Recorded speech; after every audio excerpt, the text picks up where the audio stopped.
로마서 2장 17절에서 24절입니다.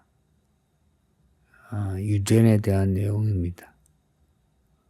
유대인들은 선민의식이 아주 강하죠. 선민의식은 하나님이 우리를 특별히 택하셨다. 그래서 우리는 특별한 민족이다. 특별한 국가다. 하는 그러한 프라이드입니다. 그런 유대인의 실제 모습은 어떠냐? 오늘 본문에서 이 문제를 다룹니다. 실제로 하나님이 이스라엘을, 유대인을 사랑하시죠. 구약의 이야기는 다 이스라엘 이야기, 유대인 이야기입니다. 이스라엘하고 유대 차이를 이야기하면요. 이스라엘 12지파 전체를 이야기합니다. 야곱의 12 아들. 거기에서 비롯된 12지파 다 이야기하는 거고요. 유대인은 유다지파 이름에서 나왔습니다. 유다. 예전에 솔로몬 죽고 난 뒤에 이스라엘이 북쪽에 이스라엘, 남쪽에 유다 이렇게 갈라졌어요.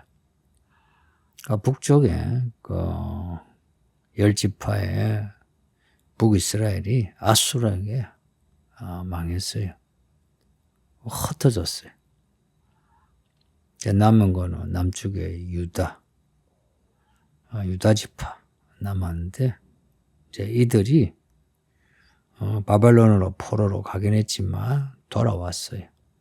그리고 저 가나안 땅, 팔레스타인 땅에 계속해서 살았어요. 그래서 그 후로 유다지파 사람이라 해서 유대인 합니다. 그렇다고 해서 유다지파 말고 다른 지파는 없느냐? 그 씨는 일부 남아있어요. 우리가 알고 있는 바울은 유다지파 아니에요. 베냐민 지파랍니다. 근데 바울이 사울일 때 길리기아 다소 사람이라 그러죠. 유다지파는 주로 진짜 유대 땅에 계속 살고요. 다른 지파는 다 흩어져 있습니다. 그럼에도 바울은 자신을 유대인으로 이야기합니다. 지파와 상관없이 이제는 이스라엘 모든 사람을 유대인으로 불러요. 유대인이란 이름의 뿌리를 말씀드린 겁니다. 유대인의 모습이 17절에서 20절까지 나오는데요. 율법을 의지하고 하나님을 자랑하고 율법으로 하나님의 뜻을 알고 또 무엇이 선한가, 더 선한가 분간하는 사람이에요. 그리고 맹인의 길을 인도하는 그리고 흑암을 밝히는 빛, 엄청난 역할을 하는 사람이죠. 어떻게 이런 역할이 가능하냐 하니까 유대인이 율법을 받았잖아요. 율법에 있는 지식, 진리의 모본, 율법에 있는 지식, 진리의 모본, 진리입니다. 이걸 가지니 유대인들이 어디서나 대단한 역할을 할 수 있는 거죠. 그래서 어디서나 교사, 선생의 역할을 하는 겁니다. 지금도 유대인들은 똑똑하다 그런 소리 듣죠. 그 똑똑하면 어디서 나오나? 율법에 있는 지식과 진리에서 나온 겁니다. 율법. 근데 우리는 우리가 받은 말씀을 율법이라 하지 않죠. 오히려 율법주의자 하면 좀 안 좋게 여기죠. 우리는 율법이라지 않고 우리가 받은 말씀을 복음이라 하죠. 진리의 복음 혹은 복음의 진리. 율법에 지식과 진리와 모본이 있으면 그러면 복음에는 당연히 지식과 진리의 모본이 있는데 율법보다 훨씬 완전하고 아름답고 우아한 내용이 있겠죠. 21절부터 24절은 이런 율법을 받은 이런 역할을 해야 하는 유대인의 실제 모습을 말씀하고 있어요. 그러니까 이들 유대인의 이런 실제 모습은 지금 성도들, 그리스도인의 실제 모습과도 겹쳐지는 겁니다. 그러니까 실제 모습을 보면 21절에 다른 사람은 잘 가르쳐요. 혹은 앞에 1절에 보면 판단을 잘해요. 근데 자기는 자기에 대해서는 판단하지 않는다. 혹은 자기는 안 가르친다는 겁니다. 도둑질 하지 말라. 그렇게 사람들에게 말을 해놓고 자기는 도둑질 하는 거예요. 간음하지 말라 해놓고 자기는 간음하는 겁니다. 우상을 섬기지 말라 해놓고 자기는 우상을 섬기는. 그 신전의 물건은 우상이에요. 그 이스라엘이요. 이방인을 무시하면서도 이방인의 그 우상 숭배하는 문화를 부러워하면서 우상을 가져온 때가 많았습니다. 이렇게 율법을 자랑하면서 자기는 율법을 범한 거예요. 하나님을 욕되게 하는 겁니다. 하나님을 어떻게 욕되게 하느냐? 율법을 받은 사람이 율법을 범하면 하나님을 욕되게 하는 겁니다. 그러니까 우리가 복음을 받아들이죠? 그 복음을 범하면 예수님을 욕되게 하는 겁니다. 그래서 하나님의 이름이 유대인 때문에 세상에서 모독을 받는 거예요. 예수님의 이름이 교회 성도들 때문에 사람들에게 모독을 받는다는 겁니다.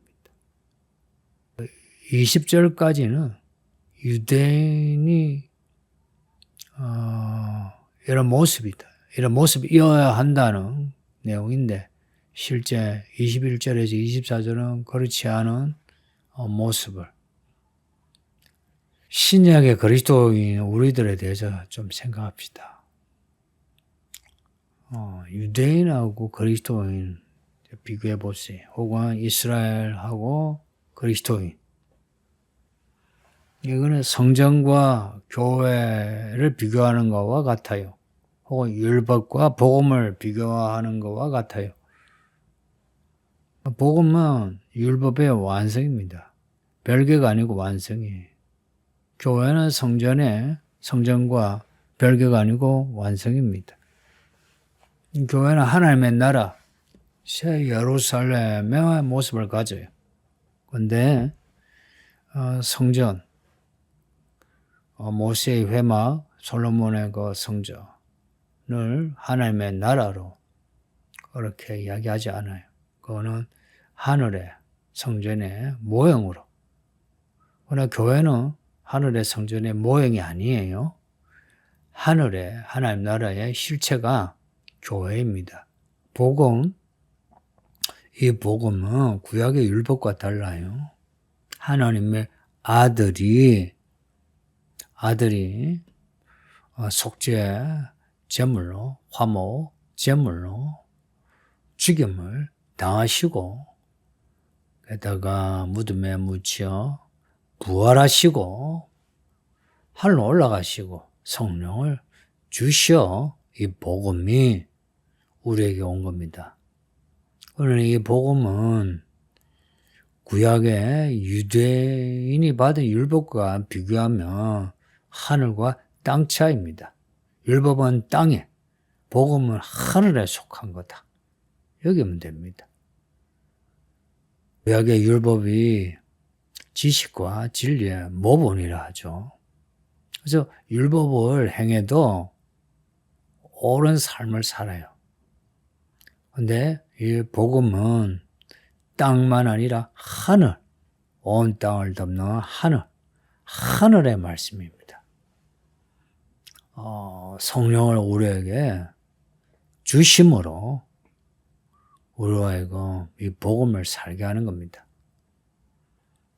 단지 선민의식, 그 혈통에서 선민의식, 혹은 할례, 정결법, 절기, 이거 지킴으로 선민의식, 이거하고 달라요. 하나님이 직접 우리와 연합하셔. 우리에게 성령을 주셔. 연합하여 우리를 성도 되게, 그리스도인이 되게 하신 겁니다. 그래서 예수님이 이런 우리를 세상의 소금과 빛이다. 세상의 소금과 빛이다 하셨어요. 단지 너희는 저 이방인보다 좀 탁월하다, 낫다, 뭐 이런 게 아니고 세상의 소금과 빛이다. 그런 세상의 소금과 빛이 되어야 하는데, 그렇지 못하여 교회가 욕을 먹고 성도들이 다 욕을 먹는 이유가 뭐냐 하는 겁니다. 그 이유를 오늘 본문에서 유대인의 모습에서 찬다면 21절에 너가 다른 사람을 가르치면서 너 자신을 가르치지 않느냐 합니다. 자기 자신을 가르치지 않고 남만 가르친다. 그게 앞에 1절에서 남 판단하는 사람, 남을 판단 잘하는 사람의 특징, 자기 자신은 덮어두고 남의 문제는 들춰내는 거. 이런 사람은 말이 많죠. 자기를 변명하는 말도 많고 남을 판단하는 말도 많고. 그러니 하나님의 율법 그리고 하나님의 복음 앞에서 우리는 먼저 나 자신의 말씀을 받아들여 나 자신을 변화시켜야 합니다. 자신을 가르쳐야 한다는 것은 자신이 변화되어야 되는 겁니다. 어떤 말씀이든 말씀을 자신이 받아들임으로 회개하고 돌이켜 변화되어야 하는 겁니다. 그러니 구약의 유대인보다 지금 우리들은 더 이 말씀을 엄격하게 우리에게 적용해야 돼요. 산상복음을 보세요. 간음 많은 문제도 속으로 간음해도 간음죄라고 그러죠. 도둑죄라는 거. 속으로 탐욕을 가져도 탐욕죄. 그렇지 않습니까? 신전에 우상을 혐오한다면서 신전의 물건을 훔치는 이 세상이 썩어질 세상이라 하면서 이 세상의 돈, 물건을 탐을 내고 그것을 가지기 위해서 온갖 수단 방법 가리지 않는 성도들이 있거든요. 우리 자신이 그렇지 않습니까? 그렇게 해서 교회가 욕을 먹고 있습니다. 성도님들, 타인에 대해서 간섭하고 판단하려고 하지 말고 우리 자신이 먼저 엎드려서 회개하고 변화됩시다. 아버지 하나님 감사합니다. 로마서를 읽게 하시니 감사합니다. 유대인들의 이러한 모습, 모습을 보면서 우리도 그러한 것을 고백하니 우리를 불쌍히 해서 회개할 마음 주시어 회개하게 하시고 먼저 우리 자신을 자기를 부인하며 져야 할 십자가를 지고 갈 수 있게 하소서. 예수 그리스도의 날에 모든 은밀한 것을 심판하신다 하시니 참 우리가 그날에 부끄럽지 않도록 지금 이 말씀으로 깨끗하게 하시고 새로워지며 변화되게 하소서. 그래서 어디서나 빛과 소금의 역할을 해내어 주의 이름을 높이는 성도들이 되게 하소서. 예수님 이름으로 기도합니다. 아멘.